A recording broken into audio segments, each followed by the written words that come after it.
À Bukavu, la population est désormais seule face aux armes du M23 et de l'armée rwandaise. La ville d'1 million d'habitants est tombée sans résistance de la part des forces armées congolaises. Dès vendredi, les militaires congolais avaient reçu pour consigne de quitter les bases militaires de la ville avec leurs familles.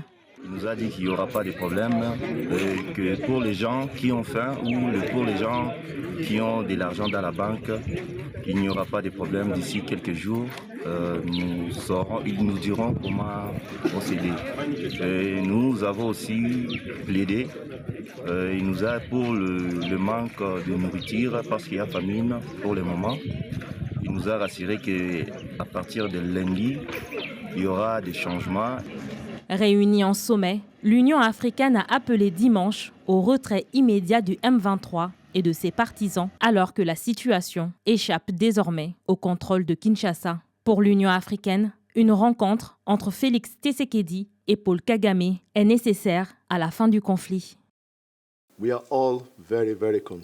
Nous sommes tous très inquiets d'une guerre régionale ouverte dans l'Est de la RDC. Et cela, nous avons demandé au M23 et ses partisans de se désarmer, de se retirer des territoires occupés. Cette nouvelle escalade ne doit pas devenir un conflit ouvert qui perturberait les activités humanitaires déjà très affaiblies dans la région. La seule manière de résoudre le problème dans l'Est de la RDC est que toutes les parties se retrouvent autour de la table.